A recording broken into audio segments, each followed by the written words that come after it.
नमो लोये सौहरिहन्ताणम् नमो लोये सौहृदानम् नमो लोये सौभागिर्याम् नमो लोये सौजयानम् नमो लोये सौत्रिकावती सावनम् ओंकारमिन्दु संयुक्त नित्यम् जयन्ति योगिनः कामदम् मोक्षदम् चैव ओंकाराय नमो नमः मङ्गलम् भगवान् वीरो मङ्गलम् गौतमो मङ्गलम् कुन्कुण्डारि भुजेन्द्रमोसु मङ्गलम् नमः समरिसाराय स्वानुभूत्या तथा स्थिति स्वभावाय भवाय सर्वाणां विभाव निरुद्ध निराकार। समयसार भगवान कुंकुंदाचार्य रचित समयसार तथा भगवान अमृतचंद्राचार्य रचित आत्मख्याति टीका कलश सहित એનો સ્વાધ્યાય આપણે કરી રહ્યા છીએ। એમાં બંધ અધિકારમાં ગાથા 274 નો સ્વાધ્યાય ચાલે છે। ગાથાનો અર્થ, ટીકા, ભાવાર્થ અને પૂજ્ય ગુરુદેવ કાંજી સ્વામીએ આ ગાથા ઉપર આપેલ પ્રવચનના મહદ અંશ આપણે લીધા છે। શેષ અંશ આજે લઈશું।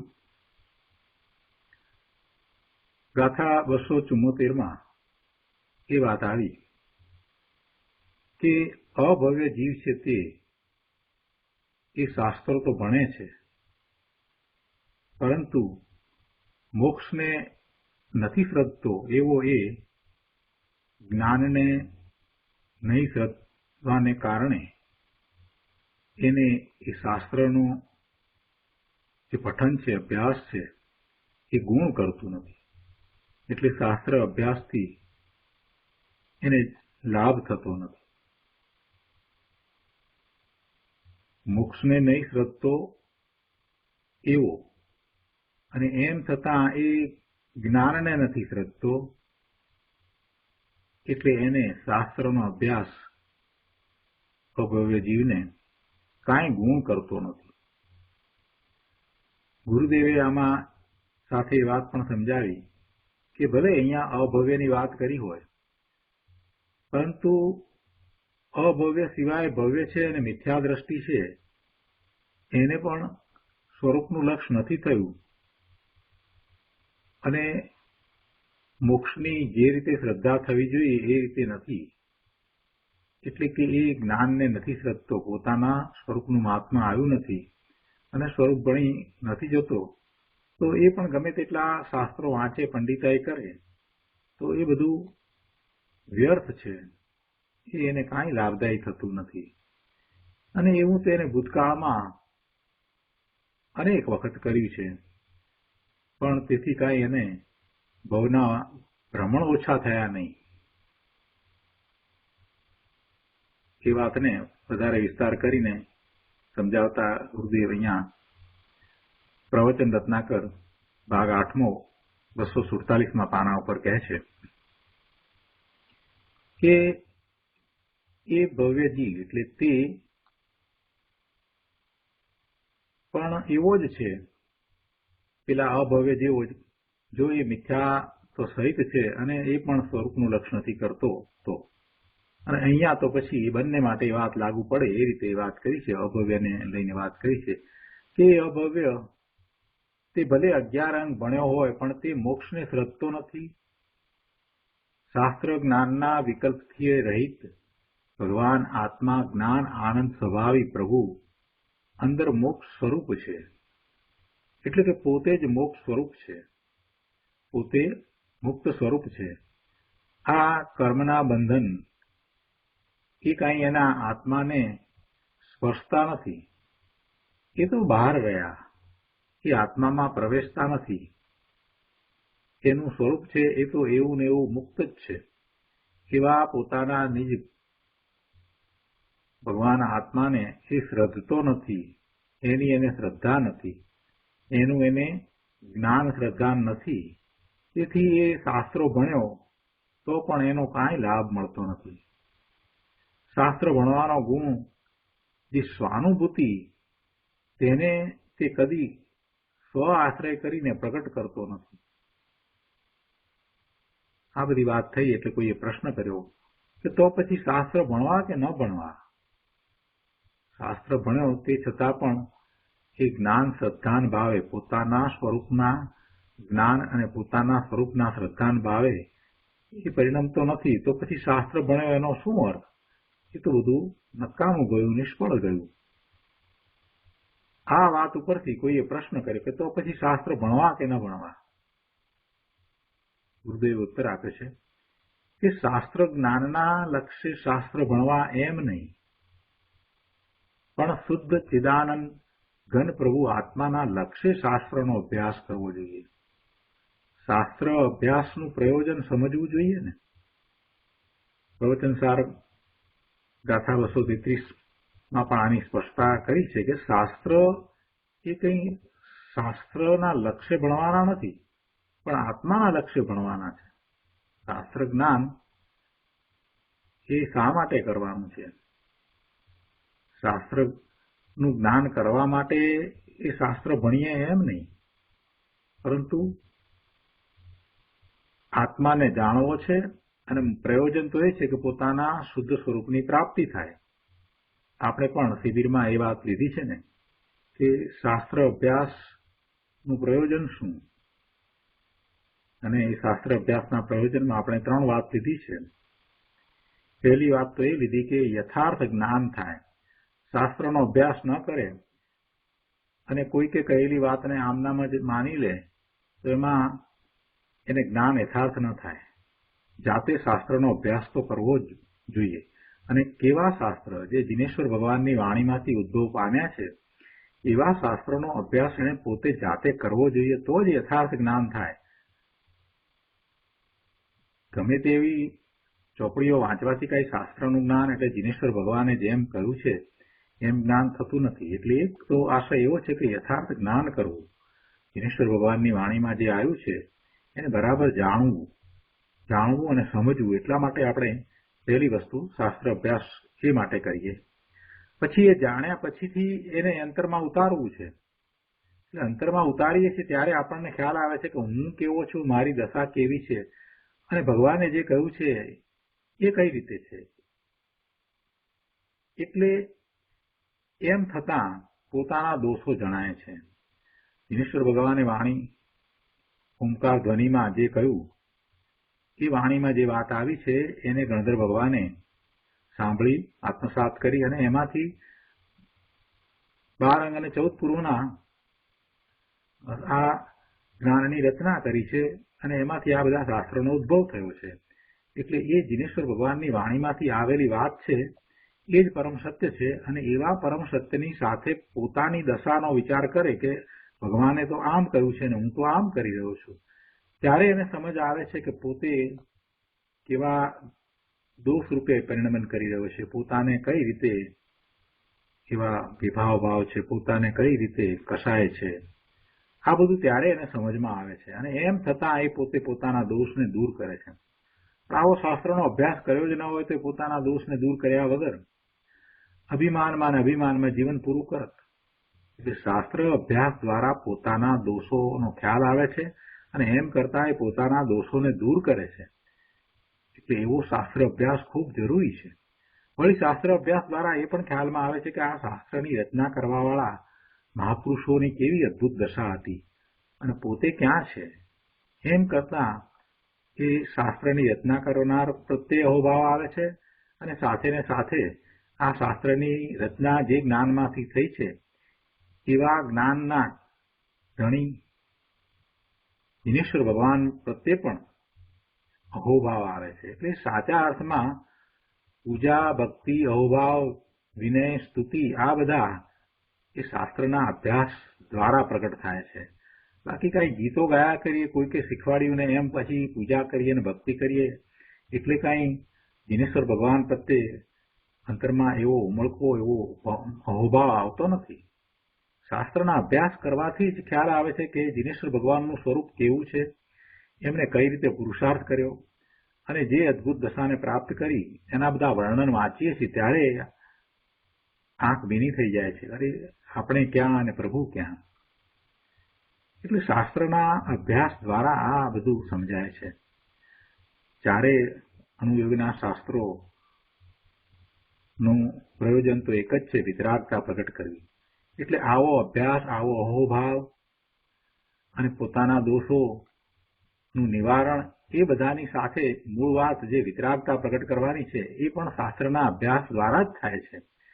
શાસ્ત્રનો અભ્યાસ કર્યો નથી તો એ વિતરાગતા ક્યાંથી પ્રગટ થાય? એટલે શાસ્ત્ર અભ્યાસનું પ્રયોજન તો વિતરાગતા પ્રગટ કરવાનું છે, પણ એને બદલે શાસ્ત્રના અભ્યાસનો ઉપયોગ એ જ્ઞાન દ્વારા પ્રવચનો આપી અને એમાંથી પૈસા કમાવાનો કે એવો કોઈ ઉદ્દેશ હોય, અથવા તો પોતાની મોટાઈ બતાવવાનો ઉદ્દેશ હોય, પંડિતાઈ દ્વારા અભિમાનમાં રાચી રહેવાનો ઉદ્દેશ હોય, તો એ બધો શાસ્ત્રનો અભ્યાસ એ નિરર્થક છે. એટલે શાસ્ત્ર અભ્યાસ દ્વારા છેવટે એને વિતરાગતા પ્રગટ કરવાની છે કે આવું આત્માનું સ્વરૂપ છે. એ દ્વારા આગળ મનોમંથન કરવાનું છે. શાસ્ત્ર અભ્યાસમાંથી જે વાત મળી છે એનો પછી વધારે વિસ્તાર કરવાનો છે, વિચાર કરવાનો છે, અને એમ કરતા પોતાના સ્વરૂપ તરફ જવાનું છે. એટલે સ્વરૂપને જાણીને પછી સ્વરૂપ તરફ જવાશે, સ્વરૂપ તરફ વળાશે. એટલા માટે શાસ્ત્ર અભ્યાસ તો ખૂબ જરૂરી છે, અને એ આત્માને લક્ષ્ય થવો જોઈએ. શાસ્ત્ર અભ્યાસ કરીએ અને વિતરાગતા પ્રગટ કરવાનો વિચાર પણ ન આવ્યો હોય તો એવો શાસ્ત્ર અભ્યાસ શું કામનો? શાસ્ત્ર અભ્યાસ કરીએ અને પોતાના દોષો જણાય નહીં, દોષોને દૂર ન કરીએ. શાસ્ત્ર અભ્યાસ કરીએ અને પ્રભુ તરફનો કોઈ ભાવ ના આવે, એ ગુરુ તરફ કે આ શાસ્ત્રની રચના કરનાર મહાપુરુષો સંતો તરફ આપણને કોઈ એવો ભાવ ના આવે, સુભાવ પણ ન થાય, એમના પુરુષાર્થનું મહાત્મા પણ સમજાય નહીં, તો એવો શાસ્ત્ર અભ્યાસ શું કામનો છે? શાસ્ત્ર અભ્યાસનું પ્રયોજન વિતરાગતા છે. ગુરુદેવ અહીંયા એ જવાબ આપ્યો છે, અહીંયા બહુ સરસ રીતે આપ્યો છે કે શાસ્ત્ર જ્ઞાનના લક્ષ્ય શાસ્ત્ર ભણવા એમ નહીં, પણ શુદ્ધ ચિદાનંદ ઘન પ્રભુ આત્માના લક્ષ્ય શાસ્ત્રનો અભ્યાસ કરવો જોઈએ. અને એ વાત ઘણી વાર ઘણા શાસ્ત્રોમાં આવી છે, પ્રવચન સારમાં પણ એ આવી છે. ગુરુદેવ અહીંયા કહે છે કે ભાઈ અહીં એમ વાત છે કે આચાર અંગ આદિ 11 અંગ સુધીનું દ્રવ્યશ્રુત ભણતો હોવા છતાં ભણવાનો ગુણ, ભણવાનો જે લાભ એ તો ભગવાન આત્માના દ્રષ્ટિને અનુભવ થાય તો થયો કહેવાય. એટલે અભવ્યને તો એ થતું નથી. તેથી એ ભલે એ 11 અંગ સુધીનો એને દ્રવ્યશ્રુતનો અભ્યાસ કર્યો હોય છતાં પણ તે અજ્ઞાની છે. 85 ગાય ગાથા 172માં પણ શાસ્ત્ર તાત્પર્ય વિતરાગતા કહ્યું છે. શાસ્ત્ર અભ્યાસનું પ્રયોજન શું છે? વિતરાગતા છે. 11 અંગ કે 12 અંગ રૂપ દ્રવ્યશ્રુતનું તાત્પર્ય વિતરાગતા છે. દ્રવ્યશ્રુતમાં જેમાં ચારેય અનુયોગ, પ્રથમાનુયોગ, ચરણાનુયોગ, કર્ણાનુયોગ અને દ્રવ્યાનુયોગ આવી જાય છે, એ ચારેયનું તાત્પર્ય વિતરાગતા છે.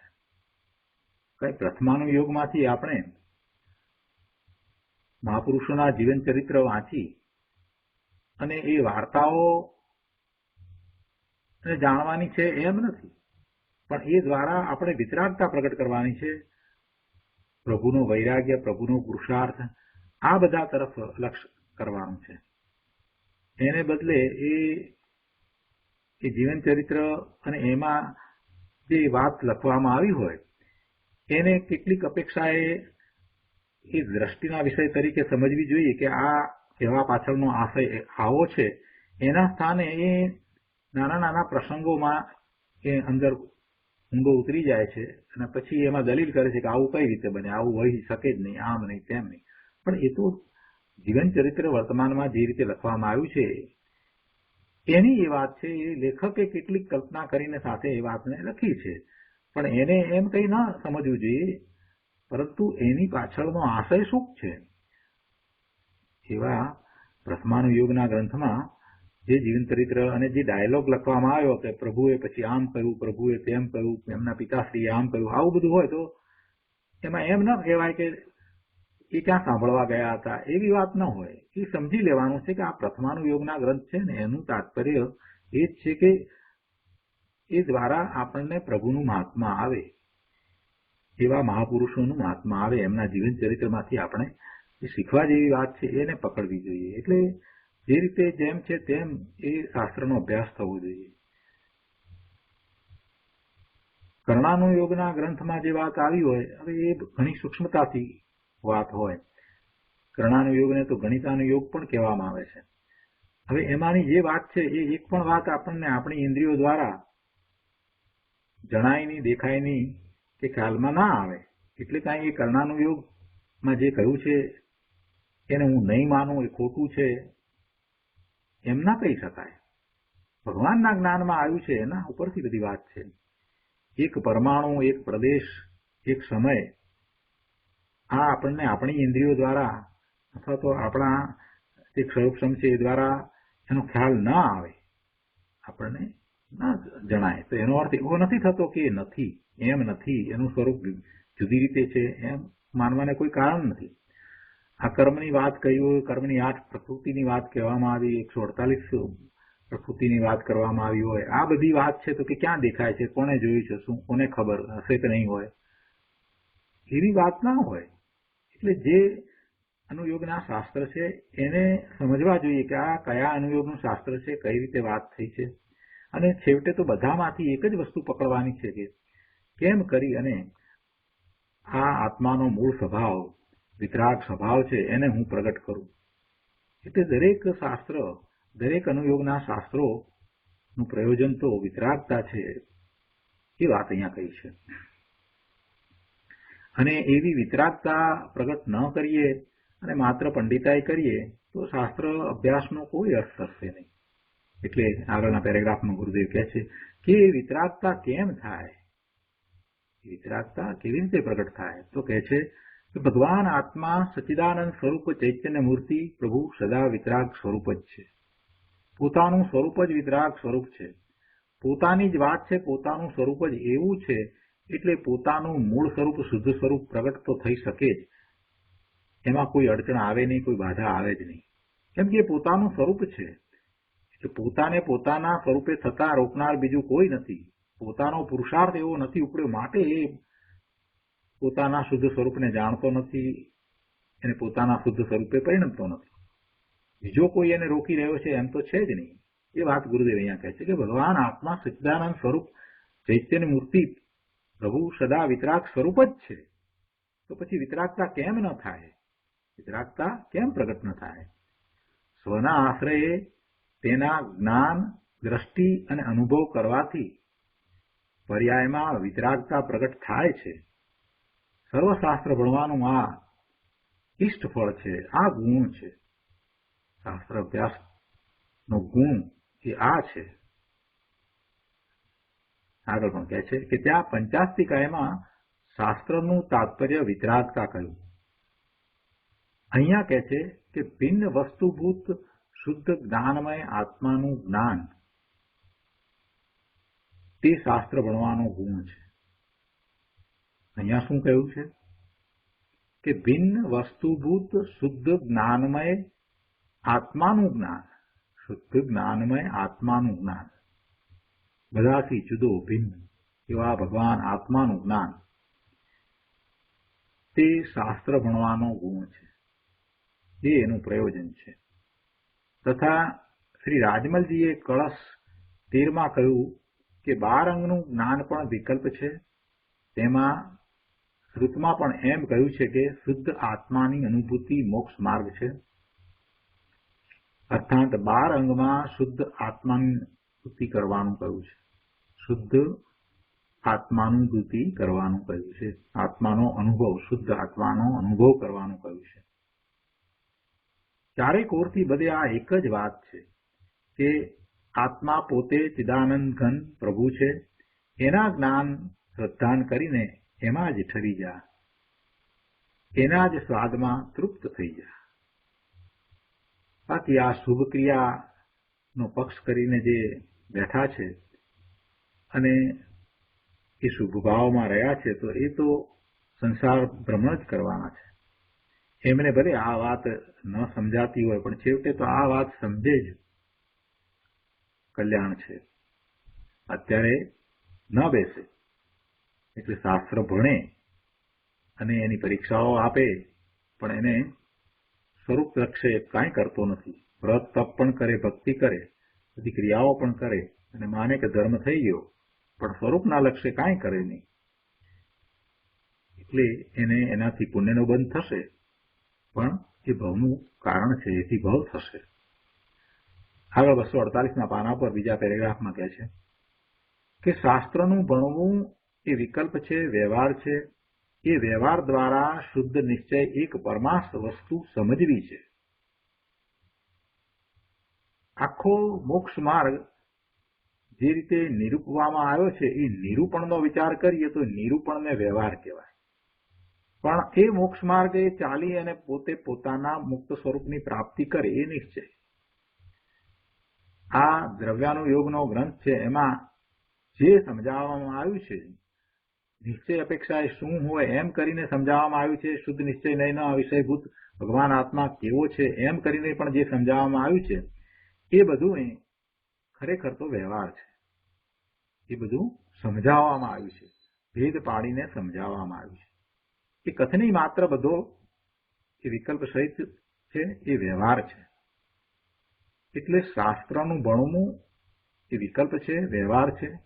અને એ વ્યવહાર દ્વારા શુદ્ધ નિશ્ચય એક પરમાર્થ વસ્તુ છે એને આપણે સમજવાની છે. એટલે એ વસ્તુ સમજાવવામાં આવી છે. એટલે નિશ્ચય આખો વ્યવહાર દ્વારા સમજાવવામાં આવ્યો છે.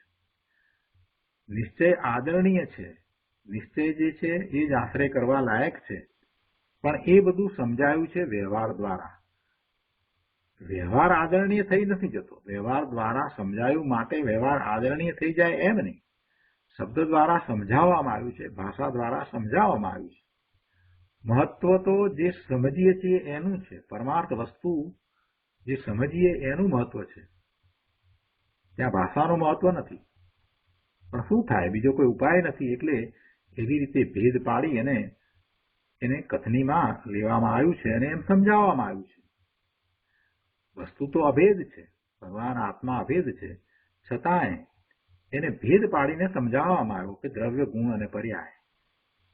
અને પર્યાયના ઉત્પાદ વ્યયની વાત કરવામાં આવી, અનંત ગુણની વાત કરવામાં આવી, અનંત ધર્મોની વાત કરવામાં આવી. આ બધી જે વાત કરવામાં આવી છે એ ક્રમમાં કરવામાં આવી છે, ભેદ પાડીને કરવામાં આવી છે. એટલે સમજાવવા માટે કહેવામાં આવ્યું છે, પણ બીજો કોઈ ઉપાય નથી. એ રીતે જ સમજાવી શકાય. પરમાર્થને સમજાવવા માટે થઈ અને આ વ્યવહાર દ્વારા સમજાવવામાં આવ્યું છે.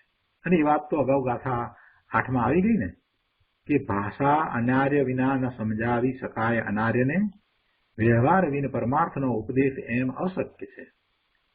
અનાર્યને અનાર્ય ભાષા વિના સમજાવી શકાય નહીં, તેની ભાષામાં એને સમજાવવું પડે. તેમ શું થાય, વ્યવહાર વિના પરમાર્થ સમજાવી શકાતો નથી. પરંતુ જેમ અનાર્ય ભાષા અનુસરવા યોગ્ય નથી, તેમ વ્યવહાર અનુસરવા કે આદરવા યોગ્ય નથી. અજ્ઞાનીને અભેદ ન સમજાય તો ભેદ પાડીને સમજાવવામાં આવે કે ભગવાન આત્મા આ રીતે છે એવું વર્ણન કરવામાં આવે. અને જ્યાં પણ વર્ણન કરવામાં આવે છે ત્યાં એક પછી એક વાત લેવામાં આવે છે. જે ગુણો બધા એક સાથે છે એને કથનીમાં લેવા જઈએ તો એક સાથે કથનીમાં નથી આવતું. કથનમાં તો એક પછી એક જ આવે છે. પણ એથી એનો અર્થ એમ નથી થતો કે અભેદ વસ્તુ ભેદરૂપ થઈ જાય છે, અખંડ વસ્તુ ખંડરૂપ થઈ જાય છે. એમ તો કાંઈ અર્થ થતો નથી. એ તો સમજાવવામાં આવ્યું છે. અજ્ઞાનીને અભેદ અખંડ એક વસ્તુ છે એ ન સમજાય તો પછી એને ભેદ પાડીને ક્રમમાં સમજાવવામાં આવે. પણ ત્યાં એ ભેદને અનુસરવાની કે ભેદને આદરવાની વાત નથી. એ ભેદને અનુસરવાનો નથી કે ભેદને આદરણીય કયા નથી. એ તો સમજાવવામાં આવ્યું છે. 11 અંગમાં પણ આ કહ્યું છે કે ભગવાન તું જ્ઞાયક મૂર્તિ પ્રભુ શુદ્ધ એક જ્ઞાન આનંદ સ્વભાવી ત્રિકાળ પરમાત્મા સ્વરૂપ છું. ત્રણેય કાળે તું પરમાત્મા સ્વરૂપ જ છો. તેનું લક્ષ્ય કરીને સ્વનો અનુભવ કર, એટલે સ્વાનુભૂતિ કર, આનંદનો અનુભવ કર. પણ વ્યવહાર કર એવું એમાં ક્યાં છે? એ તો વ્યવહાર જે હોય છે એનું કથન છે બાકી વ્યવહાર કર ને વ્યવહારથી લાભ થશે એ વાત જીન શાસનમાં છે જ નહીં. આગળ પણ 5મા પેરેગ્રાફમાં કહે છે કે પ્રવચનસાર ગાથા 172માં અલિંગ ગ્રહણના 6ઠ્ઠા બોલમાં આવે છે કે લિંગ દ્વારા નહીં પણ સ્વભાવ વડે જેનું ગ્રહણ થાય છે તે અલિંગ ગ્રહણ છે. આ રીતે આત્મા પ્રત્યક્ષ જ્ઞાતા છે એવા અર્થની પ્રાપ્તિ થાય છે. ભગવાન આત્માની વાત ત્યાં કરી છે તેમાં એમ કહ્યું છે અલિંગ ગ્રહણ 20 બોલ છે એમાં 6ઠ્ઠા બોલમાં આ વાત લીધી છે કે સ્વભાવ વડે જેનું ગ્રહણ થાય છે તેવો એ અલિંગ ગ્રહણ. સ્વભાવ વડે જેનું ગ્રહણ થાય છે એવો અલિંગ ગ્રહણ છે. એટલે આ રીતે આત્મા પ્રત્યક્ષ જ્ઞાતા છે એવા અર્થની પ્રાપ્તિ થાય છે કે આત્મા સ્વભાવ વડે જેનું ગ્રહણ થાય છે એવો પ્રત્યક્ષ જ્ઞાતા છે. વિકલ્પ અને વ્યવહારથી તે જણાય એવું એનું સ્વરૂપ જ નથી. એ પ્રત્યક્ષ પોતાને પોતાના જ્ઞાનની પર્યાયમાં જણાય એવો છે. એ કંઈ વિકલ્પ દ્વારા, ઇન્દ્રિયો દ્વારા કે કોઈ વ્યવહાર દ્વારા જણાય એવું એનું સ્વરૂપ જ નથી.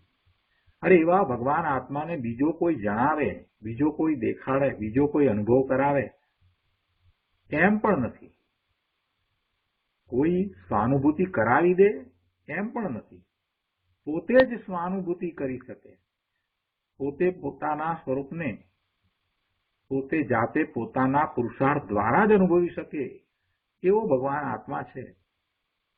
એટલે આત્માનો સ્વભાવ જ એવો છે કે એ પ્રત્યક્ષ જ્ઞાનમાં આવે, કેવળ જ્ઞાન થાય એવો એનો સ્વભાવ છે. પરમાત્મા સ્વરૂપ કયો ને, પરમાત્મા સ્વરૂપ એટલે શું? કેવળ જ્ઞાન સ્વરૂપ છે, એ સર્વજ્ઞ સ્વરૂપ જ છે. એને પુરુષાર્થ કરવાની જરૂર છે. એક વખત અનુભવ કર એટલે સમ્યક દર્શન પ્રગટ કર ભાઈ. ગુરુદેવનું કહેવું તો એમ છે કે અને પછી તો આપોઆપ આગળનો પુરુષાર્થ થશે. આત્મા સ્વભાવ વડે જેનું ગ્રહણ થાય છે એવું પ્રત્યક્ષ જ્ઞાતા છે. વિકલ્પ અને વ્યવહારથી તે જણાય એવું એનું સ્વરૂપ જ નથી. આ દયા, દાન, વ્રત, તપ અને વિનય ભક્તિના શુભ ભાવ અને એ બધા સાથે રહેલા વિકલ્પો કે દેવ, ગુરુ, શાસ્ત્ર આદિ નિમિત્તથી કે શાસ્ત્ર ભણતરના વિકલ્પથી આત્મા જણાય એટલે કે અનુભવમાં આવે એવું આત્માનું સ્વરૂપ જ નથી.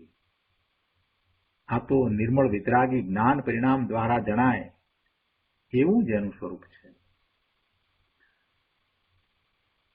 પરમાત્મા પ્રકાશમાં પણ આવે છે કે દિવ્ય ધ્વનિથી પણ આત્મા જણાય એવો નથી.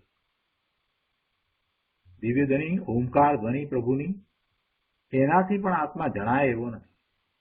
ભગવાન કેવળીની વાણી શ્રુત જ્ઞાન છે. ભગવાન કેવળી પણ શ્રુત જ્ઞાનથી કહે છે, કેવળ જ્ઞાનથી નહીં. કેવળ જ્ઞાન તો એમને છે, કેવળ જ્ઞાનથી તો એ પોતે પોતાના સ્વરૂપને વિશે રહ્યા છે. પણ સાંભળનારને તો શ્રુત જ્ઞાન છે ને, એને ક્યાં કેવળ જ્ઞાન છે?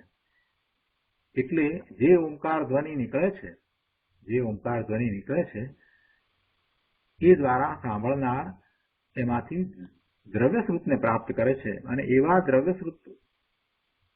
દ્રવ્યશ્રુતનો અભ્યાસ, એની સમજ દ્વારા એ પોતે એવું ભાવશ્રુત પોતાના વિશે પ્રગટ કરે છે. એટલે એ વાત અહીંયા ગુરુદેવે લીધી છે કે ભગવાન કેવળી પણ શ્રુત જ્ઞાનથી કહે છે, કેવળ જ્ઞાનથી નહીં. સાંભળનારને શ્રુત જ્ઞાન છે ને, એને ક્યાં કેવળ જ્ઞાન છે?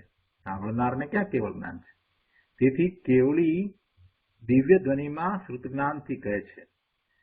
એ શ્રુતમાં એમ આવ્યું કે શું આવ્યું? શ્રુતની અંદર કેવળી ભગવાને જે ઓમકાર ધ્વનિમાં વાત કરી એ શ્રુતમાં એમ આવ્યું કે અમને સાંભળવાથી તું તને જાણે એવો તું નથી. અમને એટલે કેવળી ભગવાનની વાત છે પોતાની, કે અમને તીર્થંકરને કે કેવળીને સાંભળવાથી તું તને જ્ઞાનમાં જણાય, અનુભવમાં આવે એવો તું નથી. એવો તું નથી. તું તો તારા શુદ્ધ સ્વરૂપનું લક્ષ્ય કરતા તને જણાય, અનુભવમાં આવે એવો છો. પણ હવે આવી વાત લોકોને બેસે નહીં એટલે વિરોધ કરે. ગુરુદેવ કહે છે કે પણ શું થાય, માર્ગ તો જેમ છે તેમ છે, કોઈને બેસે કોઈને ન બેસે એથી શું કરીએ. આગળ અહીંયા 249 પાના ઉપર બીજા પેરેગ્રાફમાં કહે છે કે 12 અંગ રૂપ શ્રુત છે એ ભગવાનની વાણી છે. ઇન્દ્રો, ગણધરો અને મહામુનિવરો ભગવાનની વાણી બહુ નમ્ર થઈ સાંભળતા હોય છે. એ વાણીમાં એમ આવ્યું કે ભગવાન તું તારા સ્વભાવથી જણાય એવો પ્રત્યક્ષ જ્ઞાતા છો, પણ આ અમારી વાણીથી તને જે જ્ઞાન થાય તેનાથી તને તારું એટલે તારા સ્વરૂપનું આત્માનું જ્ઞાન થાય એવું તારું સ્વરૂપ નથી. આવી વાત ભગવાનની વાણીમાં આવી છે. તું તને તારા સ્વભાવથી જણાય એવો પ્રત્યક્ષ જ્ઞાતા છો, પણ અમારા દ્વારા તું તને જણાય એવો નથી. આ અમારી વાણીથી તને જે જ્ઞાન થાય એ શ્રુતથી તને તારું આત્માનું જ્ઞાન થાય એવું તારું સ્વરૂપ નથી. એ દ્રવ્યશ્રુત છે, પણ એના નિમિત્તે એને અંદરમાં ભાવશ્રુત પ્રગટ થાય છે. એ સમ્યક દર્શનનું કારણ છે. શાસ્ત્ર જ્ઞાનના વિકલ્પથી કે નિમિત્તથી ભગવાન આત્મા જણાય એવું એનું સ્વરૂપ જ નથી. શાસ્ત્ર જ્ઞાનના વિકલ્પથી કે નિમિત્તથી ભગવાન આત્મા જણાય એવું એનું સ્વરૂપ જ નથી. તને વ્યવહારનો અને નિમિત્તનો પક્ષ હોય એટલે એમ માને કે વ્યવહાર કરતા કરતા નિશ્ચય થાય અને નિમિત્તથી કાર્ય થાય એવું તું માને, કેમ કે તને વ્યવહારનો અને નિમિત્તનો પક્ષ છે. પણ બાપુ તારી એ માન્યતા મહા કલંક છે, મહાશલ્ય છે. ગુરુદેવ કરુણા કરીને કહે છે, ભાઈ જેનો ભગવાને નિષેધ કર્યો છે એ પર આશ્રિત વ્યવહારથી નિશ્ચય થાય એમ તું માને છે તે મહાશલ્ય છે. ભગવાને તો બાપુ સ્વ આશ્રિત નિશ્ચય કહ્યો છે. સ્વ આશ્રિત નિશ્ચય કહ્યો છે. નિશ્ચય કાંઈ પર આશ્રિત નથી. વ્યવહાર દ્વારા નિશ્ચય થાય એમ નથી. નિશ્ચય એટલે પોતાના સ્વરૂપની પ્રાપ્તિ, એ જ નિશ્ચય છે. પોતાના સ્વરૂપને જાણવું એ વ્યવહાર થયો, અને એની સાથે આપણે નિશ્ચય લઈએ તો એ કહેવાય કે પોતાના સ્વરૂપનો અનુભવ કરવો એ નિશ્ચય છે. આવા શુદ્ધ તત્વની વાત લોકોને બિચારાઓને સાંભળવા મળે નહીં અને જિંદગી પૂરી થઈ જાય. અરે તેઓ ક્યાં જાય, ક્યાં જશે? ગુરુદેવ કેટલી કરુણા છે. જો કહે છે કે જેમ વંટોળીએ ચડેલું તણખલું ક્યાંય જઈને પડે. વંટોળીઓ આવ્યો હોય ને એમાં કોઈ પેલું ઘાસનું તણખલું ઉડતું હોય તો એ ક્યાં જશે? કોણ જાણે ક્યાંય જઈને પડશે વંટોળિયામાં, ક્યાં જશે? તેવી રીતે આ મિથ્યાત્વને પડખે ચડેલો જીવ સંસારમાં રખડતો ક્યાંય કાગડે કૂતરે કંથવે, એટલે કે કાગડાની પર્યાયમાં કે કૂતરાની કે કંથવાની કોઈ એવી ઇત્યાદિ તિર્યંજ પર્યાયમાં ક્યાંય ચાલ્યો જશે. અરે રે, ક્યાં જશે? આખી જિંદગી આમને આમ તત્વની વાતને સમજ્યા વિના એ પૂરી કરશે તો એ મિથ્યાત્વ સહિત આ જીવ અહીંથી મરીને ક્યાં જશે? ગુરુદેવને ખૂબ કરુણા થાય છે એટલે કહે છે કે પેલા વંટોળિયામાં ચડેલું તણખલું ક્યાંય જઈને પડશે જંગલમાં, એમ આ જીવ પણ ક્યાંય કોઈક જગ્યાએ વિષુવૃતના જંગલમાં ક્યાંક મકોડો થઈને પડશે. કોને ખબર ક્યાંય જંગલમાં કેવા પિરિંચની દશામાં એ ચાલ્યો જશે. ભગવાન તારે ક્યાં જવું છે બાપુ? રખડવા જાય છે એને બદલે સ્વરૂપમાં જાને ભાઈ. રખડવા એટલે કે તારા જ્ઞાન દર્શનના ઉપયોગને તું બહારમાં ભમાવે છે, એના બદલે તું તારા સ્વરૂપ તરફ એને લઈ જાને. તારા ઉપયોગને સ્વરૂપ તરફ વાળી દે ને, તારા સ્વરૂપનું જ્ઞાન કરને. આ બહારમાં રખડવાથી તો તને ભવના ભ્રમણ થશે. તું કોણ છો વિચાર તો કર ભાઈ. અંદર ચિદાનંદ ઘન ચૈતન્ય મૂર્તિ શુદ્ધ જ્ઞાનમય ભગવાન છો ને પ્રભુ. અત્યારે વર્તમાનમાં જે કંઈ દેખાઈ રહ્યું છે એ તો ભૂલ છે. એ તો એક સમયની પર્યાય છે. એક સમયની ભૂલ અને ત્રિકાળી જ્ઞાયક તત્વો બે છે. ભૂલ શું છે? તો કે વર્તમાન પર્યાય છે તે. તો એ વર્તમાન પર્યાયનું જ લક્ષ કરીને રહ્યો છે. એને બદલે પોતાના ત્રિકાળી જ્ઞાયક તત્વનું લક્ષ કરને. એ ભૂલને ગૌણ કરને. આ વર્તમાન પર્યાય છે એને ગૌણ કરને. એના તરફથી લક્ષ ફેરવીને અંદર ભૂલ વિનાની ત્રિકાળી એક જ્ઞાયક ભાવમય ચીજ પડી છે એનું લક્ષ કરને ભાઈ. તને જ્ઞાનમાં હું એક જ્ઞાયક ભાવમય છું એમ મહિમા આવવો જોઈએ. હું જ્ઞાયક ભાવમય છું, હું પરમાત્મા સ્વરૂપ છું, હું સર્વજ્ઞ સ્વભાવી છું એમ પોતાના સ્વરૂપનો મહિમા આવવો જોઈએ. એવો જેને મહિમા આવતો નથી એને સમ્યક દર્શન થતું નથી. પ્રભુનો મહિમા આવે છે તો સારી વાત છે. તીર્થંકર ભગવાનનો મહિમા આવે છે, કેવળી ભગવાનનો મહિમા આવે છે, બહુ સારી વાત છે. એમના પ્રત્યે અહોભાવ છે, બરાબર છે. એમના પ્રત્યે પૂજા ભક્તિ વિનયનો ભાવ આવે છે, સ્તુતિનો ભાવ આવે છે, નમસ્કાર કરવાનું વારંવાર મન થાય છે, બધું બરાબર છે. પણ એમની વાતને માન્યા વગર એ બધું કરવાથી શું ફાયદો? ભગવાને જે કહ્યું છે એ તો કરતો નથી. ભગવાનની દિવ્ય ધ્વનિમાં જે વાત આવી છે, કઈ રીતે પોતાના સ્વરૂપની પ્રાપ્તિ કરવી, એ પુરુષાર્થ કઈ રીતે કરવો, મોક્ષનો માર્ગ શું છે, એ વાત એમણે કઈ રીતે કરી છે કે પોતે એ પ્રાપ્ત કર્યા પછીથી કહી છે. એ વાતનો તો આપણે સ્વીકાર કરીએ ને એને માત્ર પ્રભુ પ્રત્યેનો વિનય, અહોભાવ કે પૂજાનો ભાવ રાખીએ તો કાંઈ દાડો વળશે નહીં. ખરેખર તો પ્રભુ પ્રત્યેનો સાચો વિનય, સાચી ભક્તિ, સાચો અહોભાવ, સાચી પૂજા તો ત્યારે જ કહેવાય કે પ્રભુએ જે વાત કરી છે, તીર્થંકર ભગવાન, કેવળી ભગવાને જે ઓમકાર ધ્વનિમાં જે વાત કરી છે, જે દ્રવ્ય શ્રુતમાં વાત આવી છે, એનો સ્વીકાર થવો જોઈએ અને એ જ પ્રમાણે પોતે પુરુષાર્થ કરી અને ભાવશ્રુત દ્વારા સમ્યક દર્શન પ્રગટ કરવું જોઈએ. આત્માના લક્ષ્ય, પોતાના સ્વરૂપના લક્ષ્ય એનો આદર કરીને, સ્વરૂપનો આદર કરીને, નિજ સ્વરૂપનો આદર કરીને પોતે સમ્યક દર્શન પ્રગટ કરવાનું છે. એને નિજ સ્વરૂપનો આદર નથી. પોતાના શુદ્ધ ત્રિકાળી જ્ઞાયક ભાવનો એને મહિમા આવતો નથી. એટલે ગુરુદેવ કહે છે કે તને જ્ઞાનમાં હું એક જ્ઞાયક ભાવમય છું એમ મહિમા આવવો જોઈએ. જે જ્ઞાનમાં શુદ્ધ સ્વરૂપનો મહિમા ભાસે તે જ્ઞાનને જ ભગવાને જ્ઞાન કહ્યું છે. પોતાના નિજ શુદ્ધ સ્વરૂપનો મહિમા ભાસે, ભાસે એટલે એવું અનુભવ થઈ તો જણાય કે આ મારું સ્વરૂપ, આ હું શુદ્ધ ભગવાન આત્મા ત્રિકાળ જ્ઞાયક. એ જ્ઞાનને ભગવાને જ્ઞાન કહ્યું છે. પણ મહિમા લાવશે નહીં તો પછી એ તરફનો પુરુષાર્થ ક્યાંથી થશે? પહેલા તો એને એવો મહિમા લાવવો જોઈએ. અને એ જ શાસ્ત્ર ભણતરનો ગુણ છે. પણ એ તો થયું નહીં. અને માત્ર શાસ્ત્ર વાંચ્યા, ભણ્યા, યાદ રાખ્યા તો એથી શાસ્ત્ર ભણવાથી શું સિદ્ધિ છે? ગુણ તો થયો નહીં. અભવ્યને આમ ગુણ થતો નથી. ગુરુદેવે તો કહ્યું કે ભવ્ય પણ જે મિથ્યા દ્રષ્ટિ છે, સ્વરૂપને વિશે કાંઈ વિચારતો જ નથી, સ્વરૂપનું લક્ષ્ય કરીને કાંઈ પુરુષાર્થ કરતો જ નથી, એની પણ એવી જ દશા છે. એને પણ શાસ્ત્ર વાંચનથી, શાસ્ત્ર ભણવાથી કાંઈ સિદ્ધિ નથી, એને પણ કાંઈ ગુણ થતો નથી.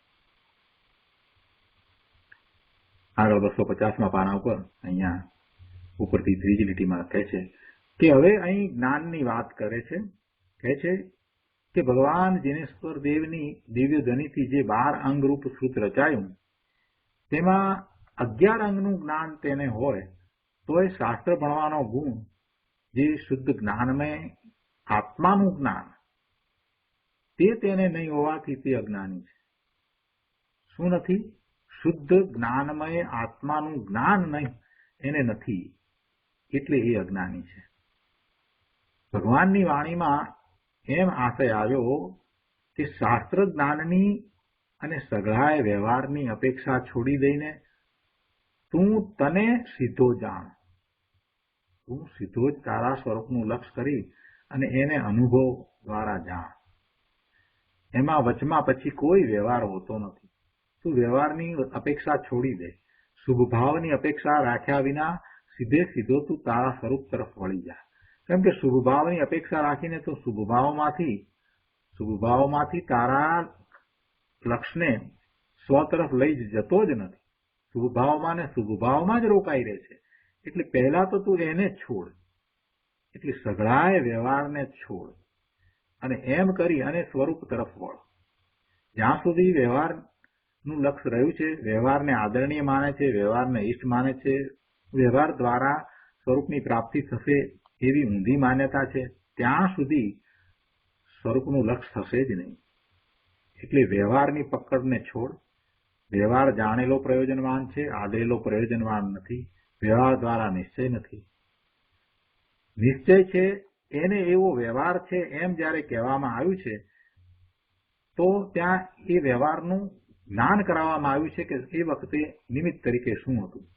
પણ એમ નથી કે એ વ્યવહાર દ્વારા નિશ્ચય થયો છે, વ્યવહારમાં આગળ વધતા વધતા નિશ્ચય થાય છે, એમ બિલકુલ નથી. આ વાતને સમજવાની છે.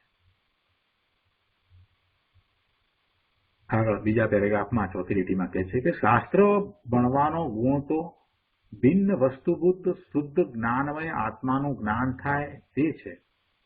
હવે એ તો થયું નહીં તો પછી શું વાંચ્યું, શું અભ્યાસ કર્યો, શાસ્ત્રમાં શું ભણ્યો? શાસ્ત્ર ભણવા માત્રથી આત્મજ્ઞાન નથી થતું ભાઈ, પણ ભિન્ન વસ્તુભૂત આત્મામાં અંતર્મુખ થઈ એકાગ્ર થવાથી આત્મજ્ઞાન થાય છે. અને એ વાત શાસ્ત્રમાં આવી છે પાછી.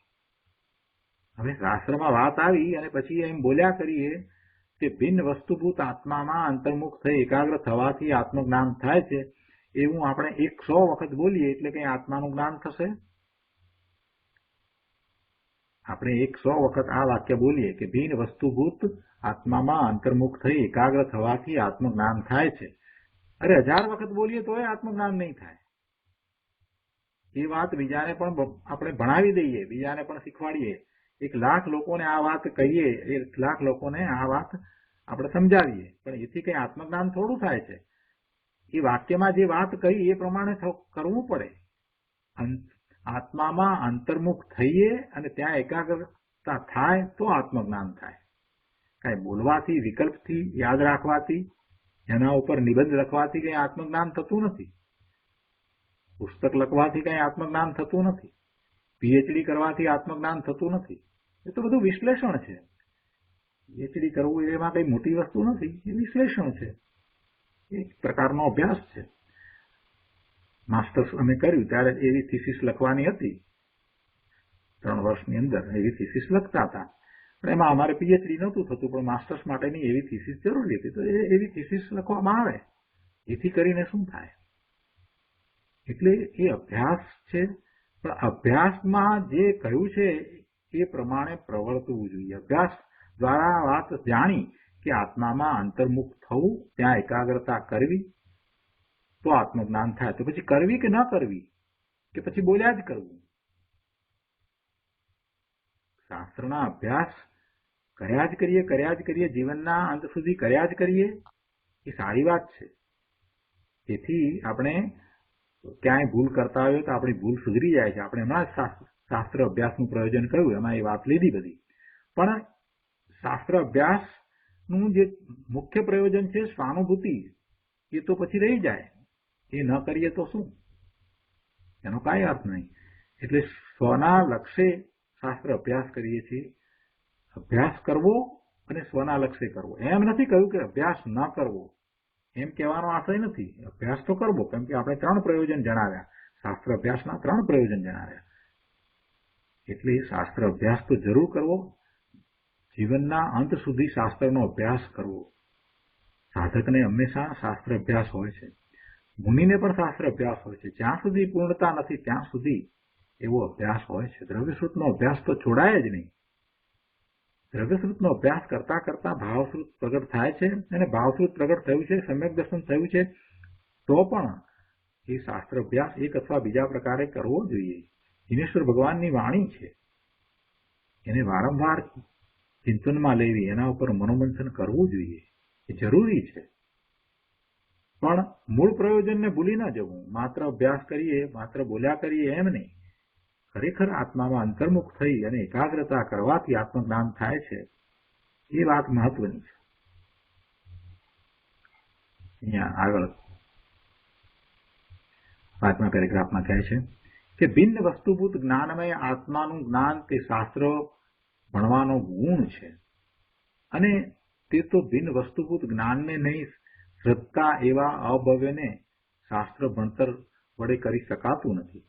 અને આ વાતને ગુરુદેવ સમજાવે છે કે ભિન્ન વસ્તુભૂત જ્ઞાન એટલે શું? પહેલા તો એ સમજીએ. ભિન્ન વસ્તુભૂત જ્ઞાન એટલે શું? એટલે કે નિમિત્ત અને રાગ વ્યવહારથી ભિન્ન એકલું જ્ઞાન. નિમિત્ત પણ નહીં અને રાગ વ્યવહાર પણ નહીં, એકલું જ્ઞાન. શું કહ્યું? કે આત્મા પ્રજ્ઞા બ્રહ્મ સ્વરૂપ પ્રભુ એકલો જ્ઞાનમય જ્ઞાન સ્વરૂપ જ છે. બસ જાણવું જાણવું જાણવું જાણવું એવો જ જેનો સ્વભાવ છે, અર્થાત એવા સ્વરૂપ જ આત્મા છે. એને આ અભવ્ય છે એ રીતે શ્રદ્ધતો નથી, એ રીતે એ જાણતો નથી. ભગવાન આત્મા જ્ઞાનમય છે, તો એવા જ્ઞાનમય ભગવાન આત્માનું જ્ઞાન કરવું, એને સમ્યક જ્ઞાન કહ્યું છે. એવી જ શ્રદ્ધા થવી, જ્ઞાનમય આત્માની અનુભવ સહિત એવી જ શ્રદ્ધા થવી, એ પણ આ અભવ્ય કરતો નથી. એટલે પછી શાસ્ત્ર ભણતર વડે ભિન્ન વસ્તુભૂત શુદ્ધ આત્માનું જ્ઞાન કરી શકાતું નથી. અર્થાત શાસ્ત્ર ભણતર એવા અભવ્યને શુદ્ધ આત્મજ્ઞાન કરાવી દેતું નથી. એણે પોતે પુરુષાર્થ કરવાનો છે, એ એને થતો નથી. અહીંયા 251મા પાના ઉપર 4થા પેરેગ્રાફમાં કહે છે કે અભવ્ય જીવે અને ભવ્ય જીવે પણ અનંતવાર 11 અંગનું શાસ્ત્ર જ્ઞાન કર્યું, પણ અંદર શુદ્ધ જ્ઞાનમય પોતાનો ભગવાન નાયક છે એનો આશ્રય લીધો નહીં. તેથી શાસ્ત્ર ભણવાનો ગુણ જે શુદ્ધ જ્ઞાનમય આત્માના જ્ઞાન શ્રદ્ધાન તે થયો નહીં. તેથી તે અજ્ઞાની જ રહ્યો. શાસ્ત્ર જ્ઞાન વિકલ્પ જે પોતાની ચીજ નથી એનું રટણ કર્યું, અને પોતાની ચીજ શુદ્ધ જ્ઞાનમય આત્મા એને એણે જાણ્યો નહીં, એનો અનુભવ કર્યો નહીં. તેથી તે અજ્ઞાની જ થયો.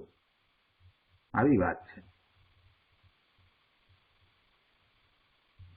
ભાવાર્થમાં જે પંડિતજીએ કહ્યું છે એ વાંચી અને આપણે આ ગાથા પૂરી કરીએ કે અભવ્ય જીવ 11 અંગ ભણે તો પણ તેને શુદ્ધ આત્માનું જ્ઞાન શ્રદ્ધાન થતું નથી. તેથી તેને શાસ્ત્રના ભણતરે ગુણ ન કર્યો અને તેથી અજ્ઞાની જ છે. તો આ રીતે આપણે ગાથા 274 પૂરી કરીએ છીએ.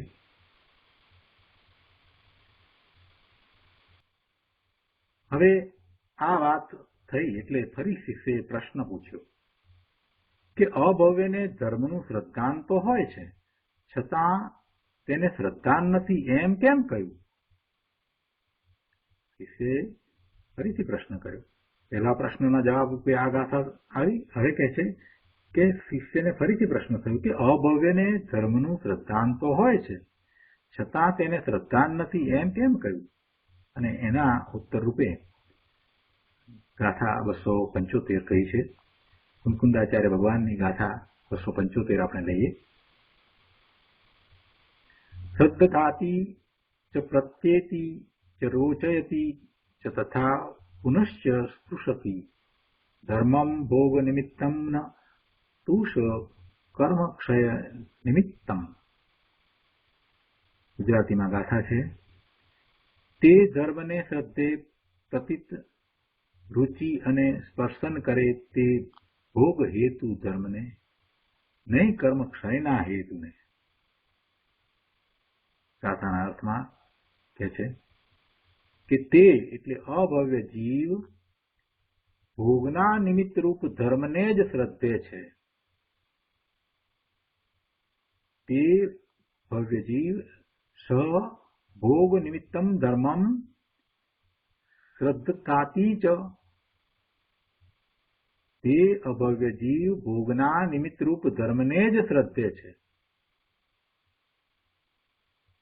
તેની જ પ્રતીત કરે છે. પ્રત્યેતી ચ, પ્રતીતિ પણ તેની જ કરે છે. શેની?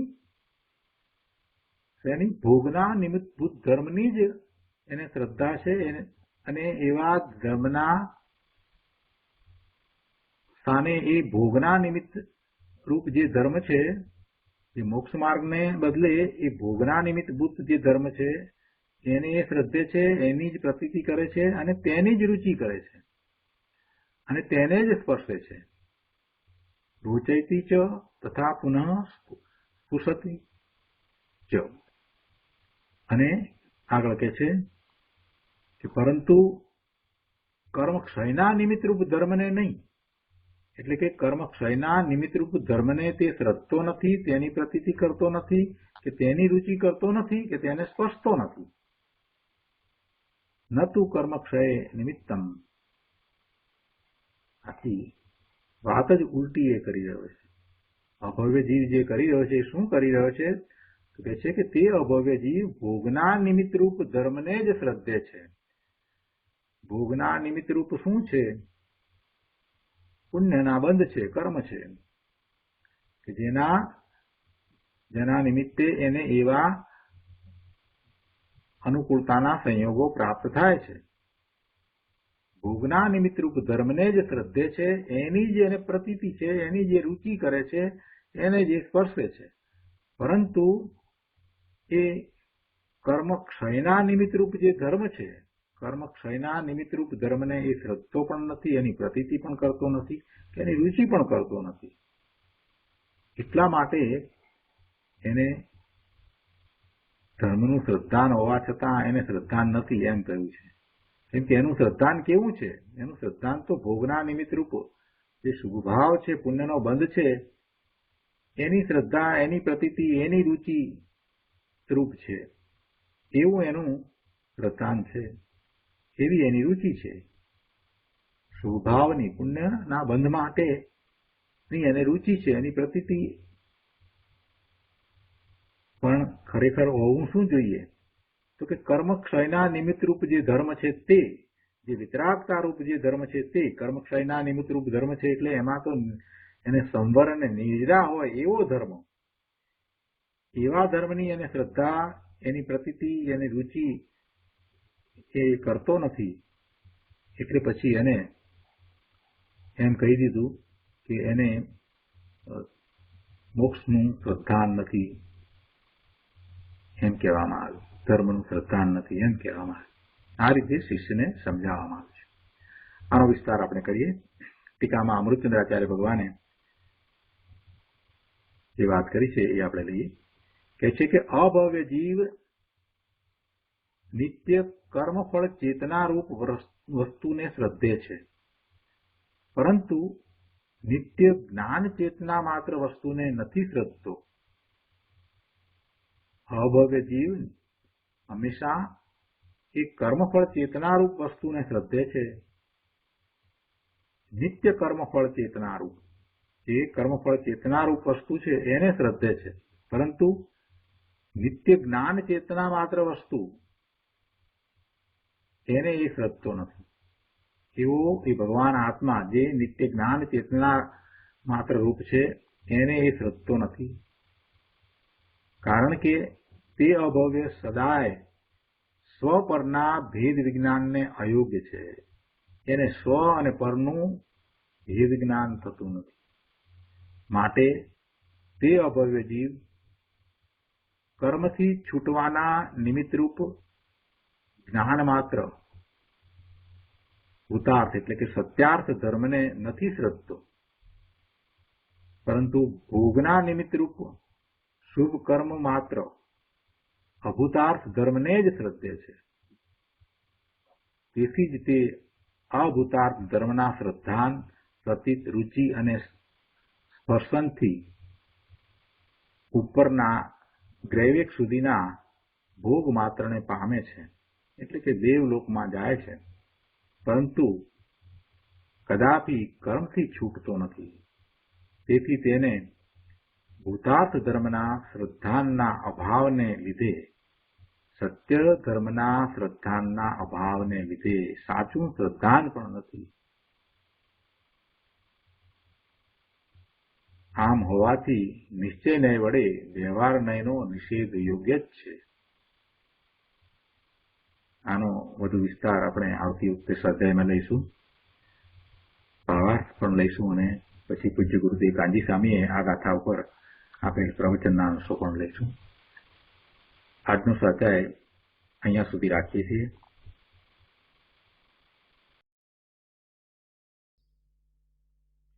સુખધામ અનંત સુસંત ચરી દિન રાત રહે તદ જ્ઞાન મહી પ્રશાંતિ અનંત સુધામય જે પ્રણમુ પદ તે વરતે જયતે પ્રણમુ પદ તે